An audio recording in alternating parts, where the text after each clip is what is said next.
US আর্মির একদল প্রশিক্ষিত রেঞ্জার ইউনিটকে পাঠানো হয় একটি গোপন মিশনে। তবে ভুল করে তারা অন্য একটি লোকেশনে চলে আসে এবং সেখানে পড়ে থাকা এলিয়েনদের একটি ওয়্যার মেশিনকে জাগিয়ে তোলে। এরপর থেকে শুরু হয় মানুষ ও এলিয়েনদের ভেতরে ভয়ানক এক যুদ্ধ, যা তৃতীয় বিশ্বযুদ্ধের মতো সারা দুনিয়ায় ছড়িয়ে পড়ে। আর এই নিয়ে আজকের সিনেমা ওয়্যার মেশিন। শুরুতে আমরা কিছু আমেরিকান মিলিটারি গাড়ি দেখি, যেগুলো আফগানিস্তানের একটি বেস থেকে অন্য কোথাও যাচ্ছিল। দীর্ঘ পথ পাড়ি দিয়ে তারা মরুভূমির মধ্যে একটি মিলিটারি টিমের কাছে পৌঁছে যায়। সেখানে অফিসার জ্যাক রাগান্বিত হয়ে গাড়ি থেকে নেমে আসে। সে টম নামের আরেক সোলজারের সঙ্গে ঝগড়া শুরু করে দেয়। এই অবস্থা দেখে বাকিরা ভীষণ ঘাবড়ে যায়। তবে হাতাহাতি পর্যায়ে পৌঁছানোর আগেই দেখা যায় তারা মজা করছিল। আসলে এরা দুজন আপন ভাই এবং তাদের দুজনের মধ্যে বন্ধুত্বপূর্ণ সম্পর্ক। জ্যাক মিলিটারির একজন দক্ষ সৈনিক এবং মেকানিক ইঞ্জিনিয়ার। সে এখানে টমের নষ্ট হয়ে যাওয়া একটি মিলিটারি ট্রাক রিপেয়ার করতে এসেছে। সেই সময় জ্যাক টমকে বলে মেশিন যখন বেশি গরম হয়ে যায় তখন তাকে ঠান্ডা করতে হয়, কারণ থার্মোডাইনামিক্সের কারণে গাড়িগুলো গরম হয়ে নষ্ট হয়ে যায়। আর এটা প্রায় সব ধরনের মেশিনের সাথেই ঘটে। এরপর টম জ্যাককে রেঞ্জার্স প্রোগ্রামের কথা বলে, যেখানে সে সবসময় যোগ দিতে চাইতো। সেখানে কঠিন এক ট্রেনিং শেষ করার পর তারা আমেরিকার সবচেয়ে সেরা ব্ল্যাক অপস সৈনিক হতে পারবে, অর্থাৎ পৃথিবীর সবচেয়ে প্রশিক্ষিত ইউনিট। এটা ছিল তার ছোটবেলার স্বপ্ন।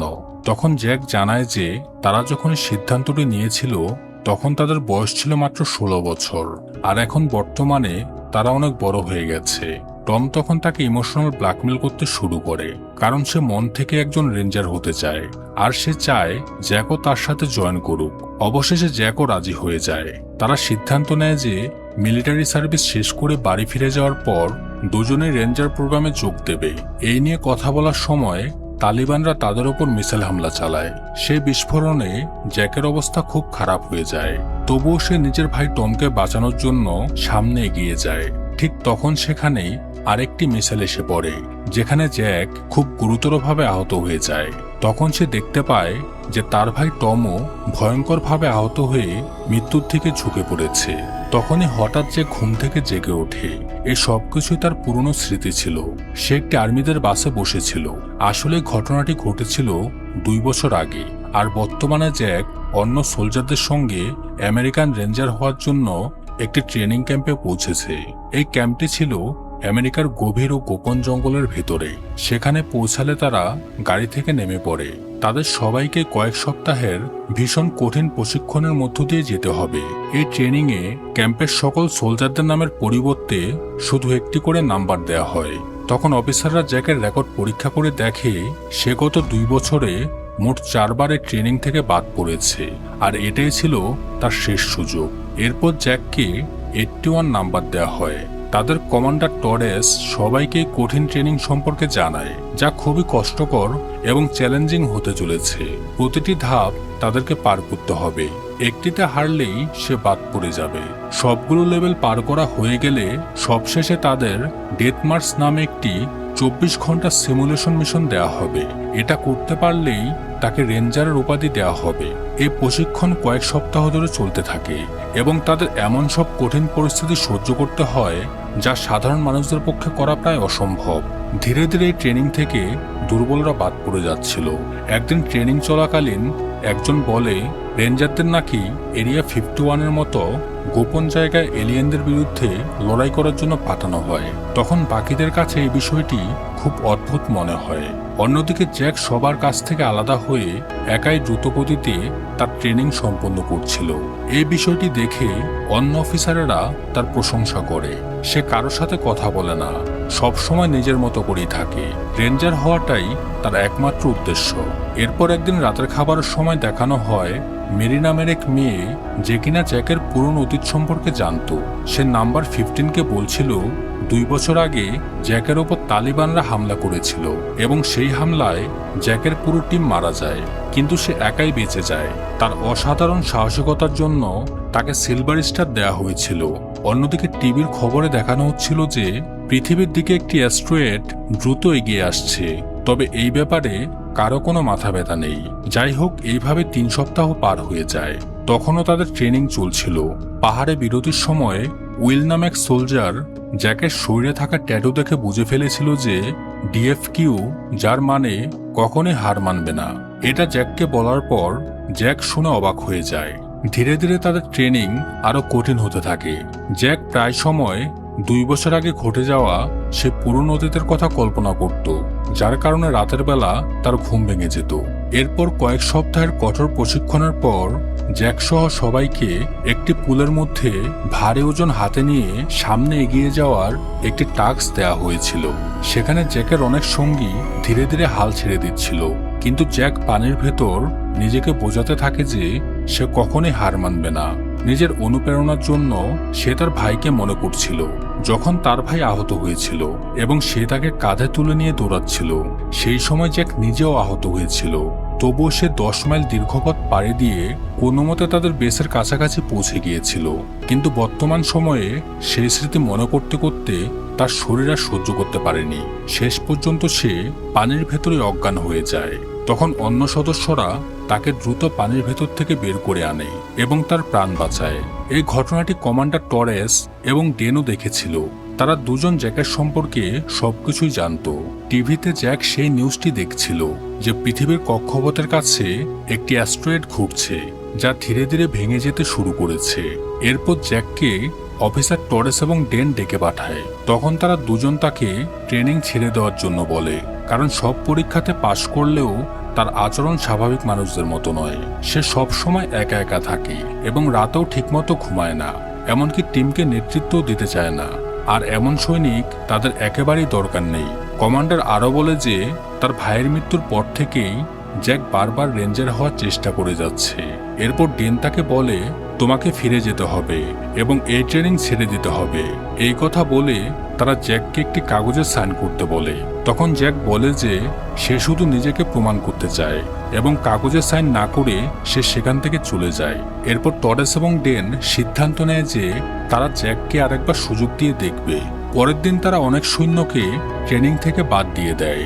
এখন যারা বাকি ছিল তাদের মধ্যে জ্যাক সহ আরও কয়েকজন ছিল। তারা সবাই এখন ফাইনাল ট্রেনিংয়ে পৌঁছে গিয়েছে। সবাই খুবই খুশি ছিল। আর ঠিক 2 দিন পর পুরো টিম তাদের ফাইনাল মিশন পেয়ে যায়, যার নাম ডেথ মার্চ। সেই মিশনে 2টি হেলিকপ্টারে করে তাদের শত্রুদের এলাকায় নামিয়ে দেওয়া হবে, যেখানে শত্রুরা একটি প্লেন ভূপাতিত করেছে এবং সে পাইলটকে বন্দী করে রেখেছে। সেখানে গিয়ে তাদের প্লেনটি খুঁজে বের করে বোমা দিয়ে ধ্বংস করতে হবে। তারপর শত্রুদের গ্রামে গিয়ে সেখানে থাকা পাইলটকে উদ্ধার করে আবার ফিরে আসতে হবে। এবং এই পুরো মিশনে টিমকে নেতৃত্ব দেওয়ার দায়িত্ব জ্যাককে দেয়া হয়। তারপরের দিন হেলিকপ্টারে করে তাদের ক্যাম্প থেকে অনেক দূরে গভীর জঙ্গলের ভেতরে নিয়ে নামিয়ে দেওয়া হয়। সবাই সামনে এগিয়ে যায় এবং জঙ্গলের মধ্যে এক জায়গায় জড়ো হয়ে সামনে যাওয়ার পথ পরীক্ষা করতে থাকে। সেখানে নাম্বার 57 জানায় তাদের 20 কিলোমিটার পশ্চিমে যেতে হবে। এরপর তারা পুরো টিমকে নিয়ে সামনে এগিয়ে যায়। রাত হলে তারা বিরতি নেওয়ার জন্য একটি জায়গায় থামে। তখন উইল জ্যাকের অতীত সম্পর্কে কিছু জানতে চায়, কিন্তু জ্যাক এই বিষয়ে কথা বলতে অস্বীকার করে। ঠিক তখনই তাদের সামনে দিয়ে মিসাইলের মতো কিছু একটা খুব দ্রুত গতিতে এগিয়ে যায়। এতে সবাই ভয় পেয়ে যায়, কিন্তু আসলে সেগুলো ছিল অ্যাস্ট্রয়েডের আঘাত। যদিও তারা এটা জানতো না। তাদের মনে হচ্ছিল যে হয়তো তাদের এই মিশনের অংশ হিসেবেই এই হামলাগুলো করা হচ্ছে। সকালে তারা একটি নদীর কাছে গিয়ে পৌঁছায়। সেখানে নদীর ওপারে প্লেনের মতো কিছু একটা দেখা যাচ্ছিল। তাদের সে প্লেনটি ধ্বংস করে দিতে হবে, কিন্তু 57-এর কাছে প্লেনটির লোকেশন কিছুটা অদ্ভুত মনে হচ্ছিল। তাছাড়া তাদের রেডিওতে কোনো সিগন্যাল নেই। কিছু একটা রয়েছে যার কারণে তাদের রেডিও আর কম্পাস কোনো কাজ করছিল না। জ্যাকের মনে হয় হয়তো এটাও তাদের ট্রেনিংয়েরই একটি অংশ। তাই তারা সে প্লেনটির দিকে এগিয়ে যেতে শুরু করে। ঠিক তখনই জ্যাক কাছাকাছি একটি জলজলে জিনিস দেখতে পায়। সে তখন টিমকে প্লেনের দিকে পাঠিয়ে দেয় এবং নিজে সেই জলজলে জিনিসটি দেখতে যায়। এদিকে টিম প্লেনটির গায়ে অনেকগুলো বিস্ফোরক বসিয়ে দেয় এবং সেখান থেকে দূরে সরে যায়। এদিকে জ্যাক বুঝতে পারে তাদের যে প্লেনটা ধ্বংস করার কথা ছিল সেটি আসলে জঙ্গলের ভেতরের অন্য পাশে পড়ে আছে। জ্যাক এই বিষয়ে তাদের জানানোর আগেই তারা প্লেনটিতে বিস্ফোরণ ঘটিয়ে ফেলে। তবে এই বিস্ফোরণে সে প্লেনটির কোনো ক্ষতি হয় না। এটা দেখে সবাই অবাক হয়ে যায়। তখন সে প্লেনের ভেতর থেকে আলো বের হতে শুরু করে এবং সেই মুহূর্তেই সেটি একটি ভয়ঙ্কর আকৃতি নিয়ে দাঁড়িয়ে যায়। জিনিসটির ভেতর থেকে একটি লেজারের মতো আলো বের হয়ে সবাইকে স্ক্যান করতে শুরু করে। তারপর একটি লাল আলো দিয়ে ডিটেক্ট করার পর তাদের উপর আক্রমণ শুরু হয়। এতে একের পর এক সোলজার মারা যেতে থাকে এবং বাকিরা ভয়ে সেখান থেকে পালাতে শুরু করে। তখন জ্যাক তার সঙ্গীদের বাঁচিয়ে কোনো মতে তাদের নিয়ে কাছের একটি পাহাড়ের দিকে চলে আসে, কিন্তু ঠিক তখনই সেই জিনিসটি একটি প্রজেক্টাইল মিসাইল তাদের দিকে ছুড়ে মারে। সেই বিস্ফোরণের কারণে সবাই পাহাড় থেকে নিচে পড়ে যায়।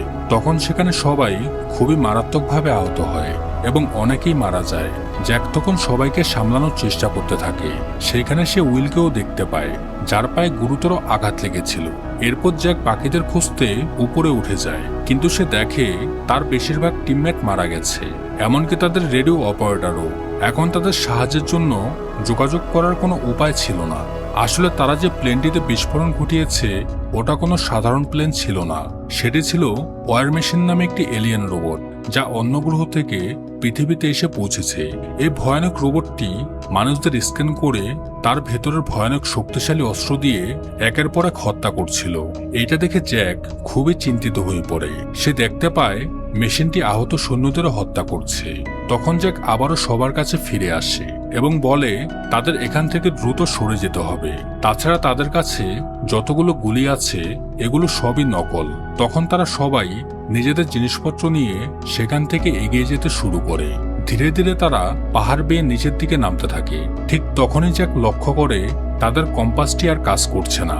ঠিক সেই সময় ওয়্যার মেশিনও সেখানে পৌঁছে যায়। তখন ওয়্যার মেশিন উপর থেকে একজন সৈনিককে দেখে ফেলে এবং সঙ্গে সঙ্গে তাকে মেরে ফেলে। সে নিচে পড়ে যাওয়ার পর রোবটটির নিচের জায়গাগুলোতে স্ক্যান করতে শুরু করে। সেই সময় সবাই পাহাড়ের নিচে লুকিয়েছিল, যার কারণে ওয়্যার মেশিন তাদের দেখতে পাচ্ছিল না। কিন্তু আহত উইলের একটা পা একটু বাইরে থাকায় ওয়্যার মেশিনের স্ক্যানারে সেটা ধরা পড়ে যায়। এরপরে সে তাদের উপর হামলা শুরু করে। তখন জ্যাক তাদের টিমের সবাইকে নিয়ে, বিশেষ করে আহত উইলকে সঙ্গে নিয়ে সেখান থেকে দৌড়ে পালাতে শুরু করে। ওয়্যার মেশিন তাদের দিকে একের পর এক বোমা ছুটতে থাকে এবং চারদিকে বিস্ফোরণ হতে থাকে। তবুও তারা কোনো মতে সেগুলোর থেকে বেঁচে পালিয়ে যায়। তবে সবার অবস্থাই খুব খারাপ হয়ে গিয়েছিল, আর তারা এখনো বুঝতে পারছিল না যে এই ভয়ঙ্কর ওয়্যার মেশিন আসলে কি জিনিস। তখন সবাই নিজের মতো করে নানান ধারণা করতে থাকে। কেউ কেউ ভাবছিল হয়তো এটা শত্রু দেশগুলোর তৈরি কোনো গোপন অস্ত্র। আবার কেউ রেগে গিয়ে বলছিল যে ডিপার্টমেন্ট অফ ডিফেন্স তাদের এই ধরনের মিশনে কেন পাঠাবে, তাও আবার কোনো অস্ত্র ছাড়াই, যেখানে কিনা এত বিশাল একটা ওয়্যার মেশিন রয়েছে। তারা কি আসলেই জেনে শুনে সব করেছে? তখন জ্যাক সবাইকে বলে যে তারা ভুল জিনিসটাকে উড়িয়ে দেওয়ার চেষ্টা করেছিল। আসলে এটা তাদের মিশনের লোকেশন না, তারা ভুল লোকেশনে চলে গিয়েছিল। কম্পাস তাদের ভুল লোকেশন দেখিয়েছে, কারণ জিনিসটা যাই হোক না কেন এর এক ধরনের চৌম্বক ক্ষেত্র আছে, যার কারণে মেশিনটি কাছে আসলে কোনো কম্পাস কাজ করে না।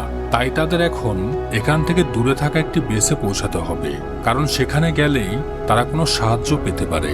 এরপর সবাই মিলে আহত সোলজার উইলকে তুলে নিয়ে সামনে এগিয়ে যেতে থাকে। দীর্ঘপথ পাড়ি দেওয়ার পর তারা একটি নদীর কাছে গিয়ে পৌঁছায়, কিন্তু নদীর স্রোত এতটাই প্রবল ছিল যে সেটার ওপর দিয়ে যাওয়া প্রায় অসম্ভব ছিল। তখন জ্যাক নদীর ওপরে একটি জিপ লাইন বানানোর সিদ্ধান্ত নেয়। সে একটি গাছে কম্পাসটি ঝুলিয়ে রেখে নাম্বার 23-কে সেটির উপর নজর রাখতে বলে। এরপর তার কোমরে দড়ি বেঁধে সে পানিতে ঝাঁপ দেয়। ঠান্ডা পানি ও স্রোতের ভেতর দিয়ে কষ্ট করে সাঁতরে সে নদীর অন্য পাশে পৌঁছে যায় এবং সেখানে গিয়ে দড়িটি শক্ত করে বেঁধে দেয়। এরপর প্রথমে উইলকে দড়িতে ঝুলিয়ে ধীরে ধীরে নদীর ওপারে নিয়ে যেতে শুরু করে। কিন্তু যখন তারা দড়ির মাঝখানে পৌঁছায় তখন অতিরিক্ত ওজনের কারণে উইল মাঝখানে আটকে যায় এবং নিচে ঝুলে পড়ে। তাই জ্যাক নিজেই আবারও ফিরে আসে উইলকে বাঁচানোর জন্য। কিন্তু ঠিক সেই সময় তাদের কম্পাস আবার অদ্ভুতভাবে কাজ করা বন্ধ করে দেয়। এতে বোঝা যায় যে ওয়্যার মেশিন আবার তাদের কাছে চলে এসেছে। মেশিনটি আবারও তাদের উপর আক্রমণ শুরু করে এবং একের পর এক হামলা চালাতে থাকে। এই আক্রমণের মধ্যে দড়িটাও ছিঁড়ে যায়, ফলে সবাই পানির মধ্যে পড়ে যায় এবং প্রবল স্রোতে ভেসে যেতে থাকে। ওয়্যার মেশিনও তাদের পিছু নিয়ে পানির ভেতরে চলে আসে এবং সেখান থেকেও আক্রমণ চালাতে থাকে। কিন্তু জ্যাক এবং তার সঙ্গীরা পানির নিচে ডুব দিয়ে তার আক্রমণ থেকে বেঁচে যায়। স্রোতের সাথে ভেসে তারা অনেক দূরে চলে যায়।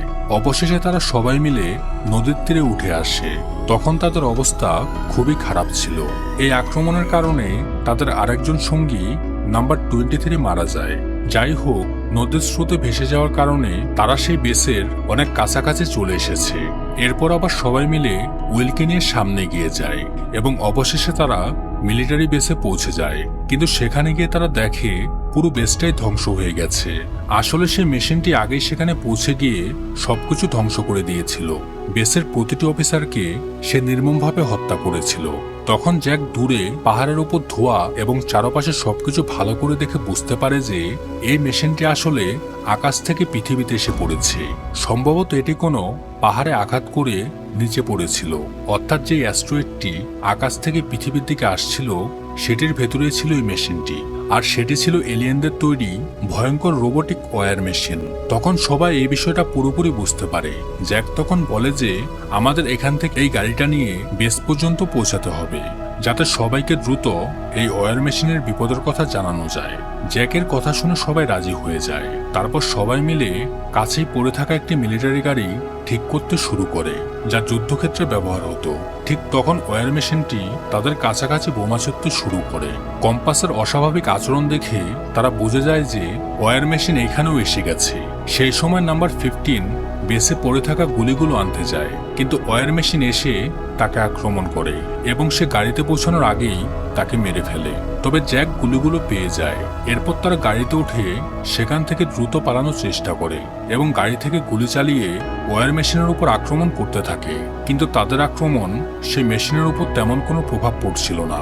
অন্যদিকে ওয়্যার মেশিনের আক্রমণেও তাদের গাড়ির তেমন কোনো ক্ষতি হচ্ছিল না, কারণ গাড়িটি ছিল বোমা প্রতিরোধী। তখন ওয়্যার মেশিন তাদের গাড়ির সামনে অসংখ্য প্রজেক্টাইল লঞ্চার ছুটতে শুরু করে, যার ফলে সামনে যাওয়ার রাস্তা ধ্বংস হয়ে যায় এবং গাড়িটি সরাসরি নিচের খাতের দিকে যেতে শুরু করে। তবে তারা কোনোভাবে গাড়িটিকে সামলে নিয়ে আবার সামনের দিকে এগিয়ে যেতে থাকে। ঠিক তখনই ওয়্যার মেশিন তাদের সামনে এসে পড়ে। সে তাদের দিকে শক্তিশালী প্লাজমা লেজার ছুড়ে দেয়, যার ফলে গাড়িটি ধীরে ধীরে ক্ষতিগ্রস্ত হতে থাকে। সবাই মিলে মেশিনটির উপর আক্রমণ চালিয়ে যাচ্ছিল, কিন্তু ওয়্যার মেশিন একের পর এক তাদের সঙ্গীদের হত্যা করে যাচ্ছিল। এরপর সে একটি বড় আক্রমণ চালায়, যার ফলে গাড়ির টায়ার সহ পুরো গাড়িটাই ভেঙে যেতে থাকে। তখন জ্যাক পাশের পাহাড়ের মধ্যে গুলি চালিয়ে বড় বড় পাথরগুলো ওয়্যার মেশিনের উপর ফেলে দেয়, কিন্তু সেই সময় তাদের গাড়িটিও দুর্ঘটনার শিকার হয়। কয়েক ঘন্টা পরে জ্যাক জ্ঞান ফিরে পায়। তখন তার অবস্থা খুব খারাপ ছিল। সে গাড়ির কাছে গিয়ে দেখে তার সব সঙ্গীরাই মারা গেছে এবং সে মেশিনটিও পাথরের নিচে চাপা পড়ে ধ্বংস হয়ে গেছে। ঠিক তখন জ্যাক উইলকে খুঁজে পায়, যে এখনো বেঁচে ছিল। জ্যাক এটা দেখে খুব খুশি হয়, কিন্তু দূরে সে আরেকটি মেশিন দেখতে পায়, যা যেন মহাকাশের কোনো কিছুর সঙ্গে যোগাযোগ করার চেষ্টা করছিল, যার ফলে আমরা বুঝতে পারি এখানে একাধিক ওয়্যার মেশিন রয়েছে। তখন সে দেখতে পায় যে ওয়্যার মেশিনটি আবার তাদের দিকে এগিয়ে আসছে। তখন জ্যাক উইলকে নিয়ে সেখান থেকে এগিয়ে যায়।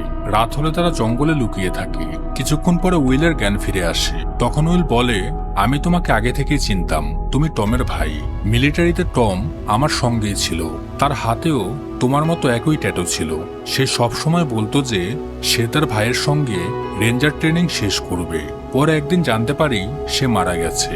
আমি তোমার সঙ্গে এই বিষয়ে কথা বলতে চেয়েছিলাম, কিন্তু তুমি কথা বলতে চাওনি। তখন জ্যাক বলে, আমি ভেবেছিলাম তার স্বপ্নটা পূরণ করতে পারলে হয়তো আমি একটু শান্তিতে ঘুমাতে পারবো। তখন উইল জ্যাককে বলে, তুমি নিজেকে অপরাধী ভেবো না, এতে তোমার কোনো দোষ নেই, আর তুমি তো এখনো হার মানোনি, তাই তুমি একজন সত্যিকারের রেঞ্জার। ঠিক তখনই তারা সামনে আবারও সেই ওয়্যার মেশিনকে দেখতে পায়। জ্যাক লক্ষ্য করে যে মেশিনটি গরম হয়ে গেলে তার শরীর থেকে গরম বাতাস বের করে দেয়। তখনই জ্যাকের মাথায় তাকে ধ্বংস করার একটি পরিকল্পনা আসে। এরপর জ্যাক উইলকে সেখানে রেখে সামনে এগিয়ে যায়। কিছুটা দূরে গিয়ে সে একটি কনস্ট্রাকশন সাইট দেখতে পায়। সেখানে গিয়ে সে একটি বড় জেসিবি মেশিন খুঁজে পায়। তাছাড়াও সেখানে ফ্লেয়ার গান এবং বিস্ফোরণের জন্য বোমাও ছিল। আশেপাশে পাথর ভাঙার মেশিনও ছিল, যা ব্যবহার করে হয়তো সে ওয়্যার মেশিনটি ধ্বংস করতে পারবে। এদিকে ওয়্যার মেশিনটি উইলের প্রায় কাছাকাছি চলে আসে, কিন্তু তখনই জ্যাক আকাশে একটি ফ্লেয়ার গান চালায়। এতে ওয়্যার মেশিন তার অবস্থান বুঝে ফেলে এবং সেখানে এসে চারপাশ স্ক্যান করতে শুরু করে। এইদিকে জ্যাক আগে থেকেই সেখানে কিছু বিস্ফোরক সেট করে রেখেছিল। ওয়্যার মেশিনটি সেখানে আসতেই জ্যাক সেখানে একটি বিস্ফোরণ ঘটায়, যার ফলে ওয়্যার মেশিন পাহাড় থেকে নিচে পড়ে যায়। এরপর জ্যাক জেসিবি দিয়ে মেশিনটিকে চেপে ধরে পাহাড়ের ঢালে আটকে দেয়। তারপর সে তার ওপর ছোট ছোট পাথর ফেলতে শুরু করে। ওয়্যার মেশিন তাকে থামানোর চেষ্টা করছিল, কিন্তু জ্যাক শক্ত করে তাকে আটকে রেখেছিল। কিছুক্ষণ পর মেশিনটি অতিরিক্ত গরম হয়ে গরম বাতাস বের করতে শুরু করে, আর জ্যাক এতক্ষণ এই সময়ের অপেক্ষায় ছিল। তখন সে সুযোগ বুঝে সে বাতাস বের হওয়ার পথের উপর পাথর ফেলতে থাকে। এর ফলে গরম বাতাস বের হওয়ার পথ বন্ধ হয়ে যায় এবং অতিরিক্ত গরম হয়ে মেশিনটি ভেতর থেকে বিস্ফোরণ ঘটাতে শুরু করে। তখন জ্যাক জেসিবি থেকে লাফ দিয়ে দূরে চলে যায়। কিছুক্ষণ পর বিশাল এক বিস্ফোরণ হয় এবং ভয়ঙ্কর সংঘর্ষের পর অবশেষে সেই ওয়্যার মেশিনটি সম্পূর্ণভাবে ধ্বংস হয়ে যায়। জ্যাক এতে খুশি হলেও ঠিক তখনই মেশিনটির ভেতরে থাকা প্রজেক্টর লঞ্চারগুলো বেরিয়ে এসে চারদিকে ছিটকে পড়ে, যেগুলো বিস্ফোরিত হয়ে পুরো এলাকা আবার ধ্বংস করে দিতে পারে। তাই জ্যাক দ্রুত সেখান থেকে দৌড়ে অনেকটা দূরে চলে আসে। এরপর সেখানে আরেকটি বিশাল বিস্ফোরণ ঘটে। এরপর জ্যাক উইলকে কাঁধে নিয়েই সামনে এগোতে থাকে। সকাল হতেই সে আকাশে কিছু হেলিকপ্টার দেখতে পায়। এরপর টরেস এবং ডেন দেখতে পায় যে জ্যাক উইলকে বাঁচিয়ে মিলিটারি বেসে নিয়ে এসেছে। জ্যাক উইলকে মেডিকেল টিমের কাছে দিয়ে দেয়। তখন সেখানে সবাই তাকে জীবিত দেখতে পেয়ে খুবই অবাক হয়ে যায়। এরপর ডেন তাকে জিজ্ঞেস করে, আর কেউ কি বেঁচে আছে? জ্যাক উত্তর দেয়, না, শুধু আমিই বেঁচে আছি। তখন ডেন বলে, আমরা বেস রক্ষা করতে গিয়েই আগেই অর্ধেক টিম হারিয়ে ফেলেছি, আর এমন হাজার হাজার রোবট পৃথিবীতে আক্রমণ করেছে। এদিকে খবরের মাধ্যমে জানা যায় নাসা একটি অ্যাস্ট্রয়েডে হামলা করে সেটিকে ধ্বংস করতে গিয়েছিল, কিন্তু সেটি ভাঙার পর অসংখ্য টুকরো হয়ে সেই টুকরোগুলো পৃথিবীর বিভিন্ন দেশে গিয়ে পড়ে। পরে সেই টুকরোগুলোই ওয়্যার মেশিনের রূপ নিয়ে মানুষদের হত্যা করতে শুরু করে। এখন পৃথিবীর সব দেশ একসাথে মিলেই সেই মেশিনগুলোকে থামানোর চেষ্টা করছে।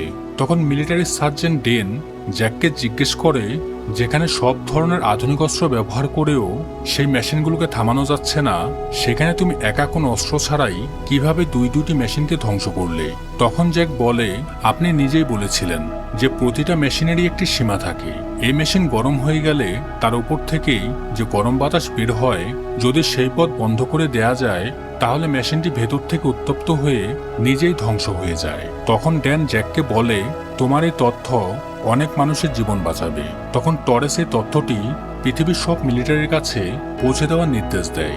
এরপর ড্যান জ্যাকের খুব প্রশংসা করে এবং তাকে আনুষ্ঠানিকভাবে আর্মি রেঞ্জার ঘোষণা করে। কিছুক্ষণ পর টরেস সবাইকে নতুন মিশনের কথা জানায়। তাদের এখন পুরো আমেরিকা জুড়ে সাধারণ মানুষদেরকে বাঁচাতে হবে এবং সেই এলিয়েন মেশিনগুলোকে ধ্বংস করতে হবে। এরপর জ্যাক সবার সামনে একটি স্পিচ দেয়। সে বলে যে সবাই এখনো ভয় পেয়ে আছে এবং ক্লান্ত হয়ে পড়েছে, কিন্তু কখনো ভাবা যাবে না যে এই শত্রুকে হারানো যাবে না, কারণ তাদের হারানো সম্ভব। আমাদের সাধারণ মানুষদের বাঁচাতে হবে এবং শত্রুদের ধ্বংস করতে হবে। জ্যাকের কথা শুনে সবাই নতুন করে সাহস পায় এবং খুশি হয়। এরপর জ্যাককে নিয়ে সব অফিসাররা নতুন মিশনে বেরিয়ে পড়ে। এখন জ্যাক তার ভাইয়ের মৃত্যুর শোক থেকেও অনেকটাই মুক্ত হয়ে গেছে। সে একটি হেলিকপ্টারে উঠে বসে। সবাই এখন নতুন করে লড়াই করার জন্য প্রস্তুত হয়। আর ঠিক এখানেই এই সিনেমাটি পরবর্তী পার্টের ইঙ্গিত দিয়ে শেষ হয়ে যায়। পরবর্তী পার্ট দেখতে চাইলে সবাই কমেন্ট করুন। ধন্যবাদ।